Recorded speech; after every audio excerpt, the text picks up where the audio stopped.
Hello po sa inyong lahat mga ka-crypto. Ako po si Pinoy Crypto Trader at sa video na ito ay atin pong pag-uusapan ang tungkol sa balitang ito kung saan ang sabi rito ay Weekly Top 5 Cryptos You Should Watch.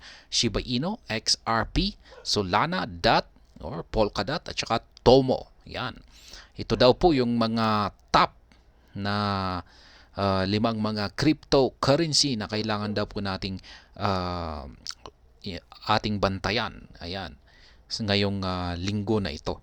Ayan. Or sa kada linggo.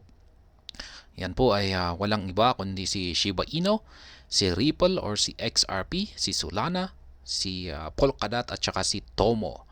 At ayan, bago po tayo magpatuloy ay nais ko po munang bigyang linaw ang aking disclaimer kung saan ang nilalaman po ng video na ito ay hindi po ito isang financial advice. For education and information purposes lamang po ang layunin nito. Maliban po dito ay nais ko na rin pong magbigay babala na wala pong kahit anumang group chat ang Pinoy Crypto Trader.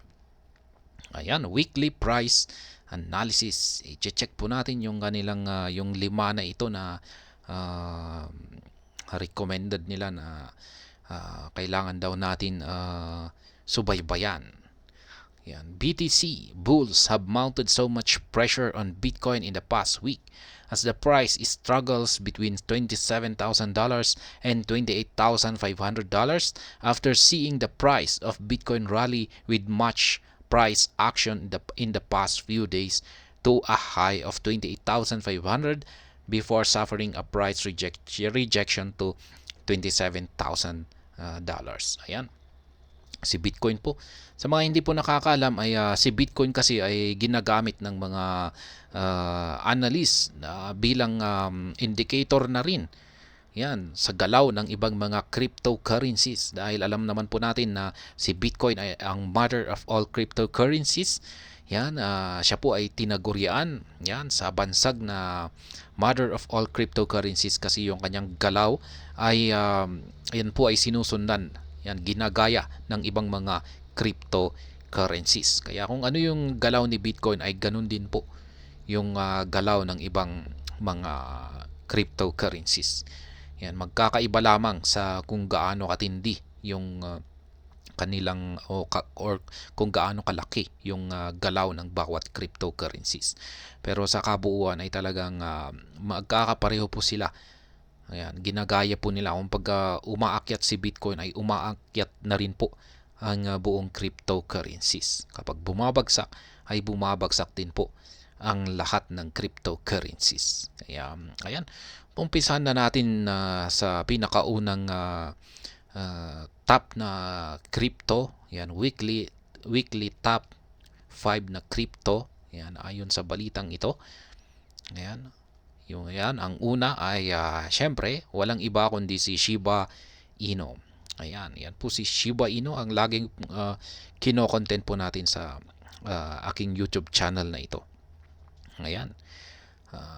Ang nangungunang si Shiba Inu. Ayan, nagko-consolidate po siya, nagsa-sideways sa ngayon. Ayan, sabi dito ay Shiba Inu has remained one of the most robust community and meme tokens despite so many ups and downs in the bear market that has left the meme coin dropping massively by over 70% as the bear market intensifies with many traders and investors hoping for a major bounce. Ayan. Laki po talaga ng binagsak ni Shiba Inu. Ayan, kitang-kita po sa chart. Ayan. Medyo yan talagang sabi dito ay dumaan ito sa major up and downs. Ibig sabihin ay umakyat, bumagsak, umakyat. Yan, kitang-kita naman po natin dito na yan, mabilis yung kanyang pag-akyat. Yan, tapos ganun din, mabilis yung kanyang pagbagsak. Pero ngayon ay medyo yan, mas matindi po, mas matagal yung kanyang pagbagsak. Yan, dahil sa bear market po kasi tayo. Ayan, Shiba Inu's army has remained loyal to this meme coin considering the prospect it possesses after creating millionaires in crypto in the last bull run. Many traders and investors are in no hurry to abandon this great token as many faithful still believe in its strength. Ayan, totoo po yan. marami pong naging milyonaryo dito kay Shiba Inu. Ayan, dulot po yan ng naganap na bull run.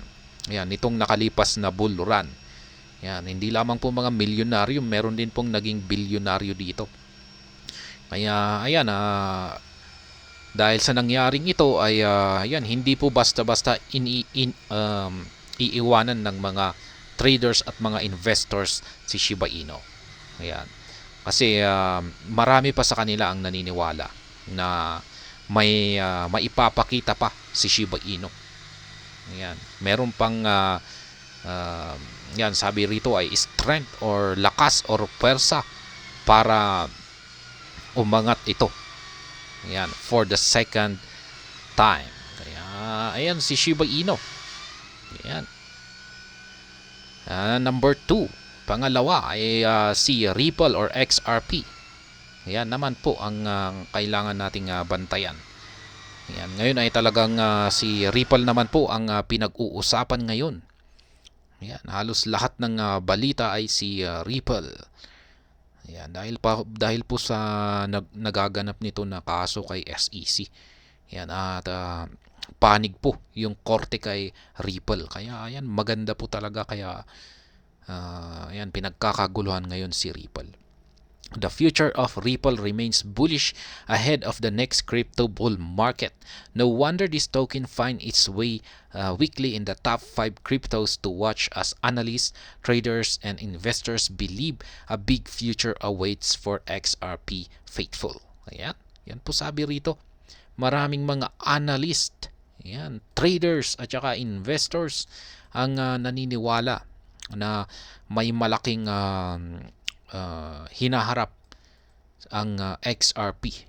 Kaya ayan, Ripple's case ruling in its favor has been a huge catalyst for its growth and high speculation of creating an offset in the next bull run as the activities on XRP continue to increase, hitting a new all-time high as there are speculation of XRP AMM functionality.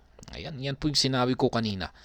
Yung ruling, yung case ruling, yung kaso, yung inilabas na resulta sa kaso ni Ripple ay malaki po talaga ang naging epekto nito kay XRP. Ayan, napaka-positibo. At ito ay nagdulot ng isang huge catalyst para ito ay mas lalo pang lumago. Kaya ayan, si Ripple. At dito naman po tayo sa pangatlo. Ayan naman po si Solana. Ayan, may mga mayroon akong nabasa na mga nagko-comment rito na sila ay nag-i-invest dito kay Solana. Ayan, at nagtatanong sila na kung ayos pa ba ang Solana. Ayan, ang masasabi ko ay ayos naman po si Solana. Meron po itong matibay na foundation. Ayan, hindi po ito basta-basta na babagsak. Isa itong masasabi nating major currency na hindi ito parang siguro ay isa na kasi siya sa matatagal at talagang may foundation na siya. Masasabi ko may foundation na siya. Kaya ayan, the announcement by the bankruptcy court to liquidate FTX asset has negatively impacted Solana's price as the price dropped so much from a high of $22 to a region of $17.5, which has proved to be an area of interest in the past for bulls. Ayan. Dahil po sa naganap na bankruptcy ng FTX, isa po itong crypto exchange, yan, na nag-collapse, ay malaki po ang naging epekto nito sa market price ni Solana. Ayan, mula sa presyo nito na $22 ay bumagsak po ito ng $17.5. Following its initial impact on price dropping to a region of $17.5, the price of Solana USDT has shown much strength by bulls, rallying from this region to a high of 24.4 as a result of increased on-chain activities on the Solana network, and the news of its network upgrade has been a good price catalyst. Ayan. Maski dumanas ito ng pagbagsak. Yan, dahil sa pag-collapse ng FTX. Yan, at naging 17.5. At yan, ang kahanga-hanga rito ay nakabawi siya. Umakyat po siya ng $24.4. Yan, dulot po yan ng kanilang net worth upgrade. Kaya yan, maganda po talaga si Solana.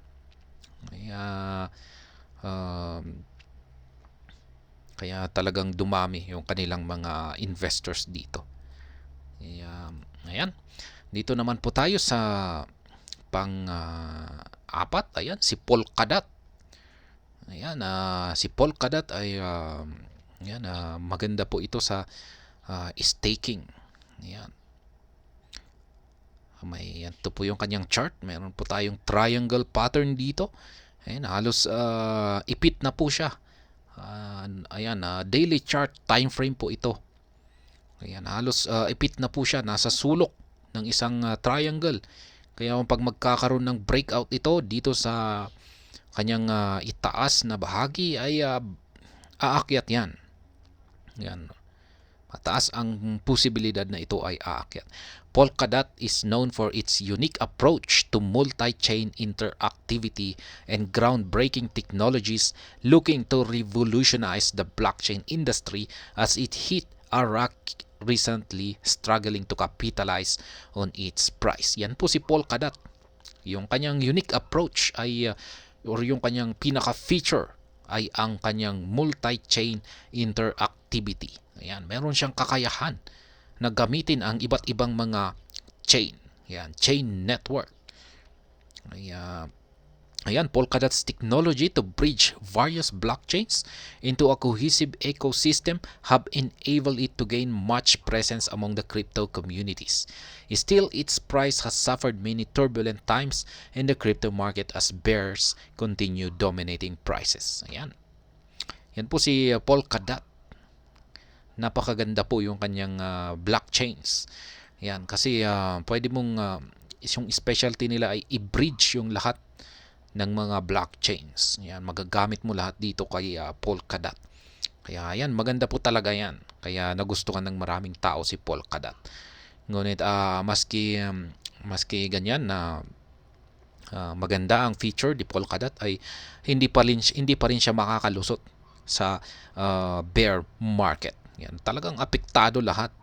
Kahit gaano pa kaganda ang isang project, pero kung pag sumapit ang bear market ay talagang maapektuhan at maaapektuhan ito. Ayan, si Polkadot. At dito naman po tayo sa panghuli o panglima ay walang iba kundi si Tomo Chain. Ayan, Tomo. Ayan, Tomo Chain. Isa naman pong chain network. Tomo Chain has become a regular name in the crypto space. No wonder it is a gem to watch out for as a top 5 crypto altcoin considering its huge potential. Ayan. Si Tomo or Tomo Chain ay naging kilala yan sa mundo ng crypto, kaya walang duda na ito ay nakasali sa top 5 na crypto altcoin na kailangan nating bantayan. Ayan. Maliban dito ay meron daw itong huge potential. Ayan. Tomo remains a huge performer of 2023 after rallying from its low 0.2 to a high of $2.7. Ayan po si Tomo. Ang tindi ng kanyang umpisa. Ayan, nag-rally siya nag-umpisa siya tapos sa presyo na 0.2, tapos nag-rally ito hanggang umakyat sa $2.7. Ayan. Ngunit, yan, before suffering price rejection to a low of 0.9 as the price bounced off from this region, forming a double bottom. Ayan. Ganun nga, dumana siya ng price rejection yan sa presyong ito at yan, bumagsak po ng 0.9. Pero ayos pa rin yan. Kung pag-isa po tayo sa mga early investors na nakapasok dito sa presyong 0.2, ay may kita pa rin yan sa presyo nito na maski 0.9. Ayan po si Tomo. Ayan po ang 5 na 5 weekly top 5 weekly na mga altcoins na kailangan daw po nating bantayan sapagkat meron itong mga potensyal na magbigay ng magandang kita. Ayan, number 1 ay si Shiba Inu. Ayan, number 2 si XRP. Number 3 ay si Solana. Ayan, number 4 ay si Polkadot. At ang panghuli or number 5 ay walang iba kundi si Tomo Chain or si Tomo. At ayan, hanggang dito na lamang po tayo sa video na ito mga ka-crypto. Sana po ay inyong nagustuhan ang aking paliwanag sa video na ito. Kung inyo po itong nagustuhan, ay pakiclick lamang po ang like button nito. Para naman po sa mga bago lamang dito, kayo po ay aking inaanyayahan na mag-subscribe. Pakiclick na rin po ang bell notification icon nito para kayo po ay makakatanggap ng notification sa mga bagong videos na aking ina-upload dito sa aking channel na ito. At ayan, hanggang dito na lamang po tayo sa video na ito. Sana po ay inyong nagustuhan ang panunood dito. Marami pong salamat. Ingat po tayo lagi at God bless po sa ating lahat.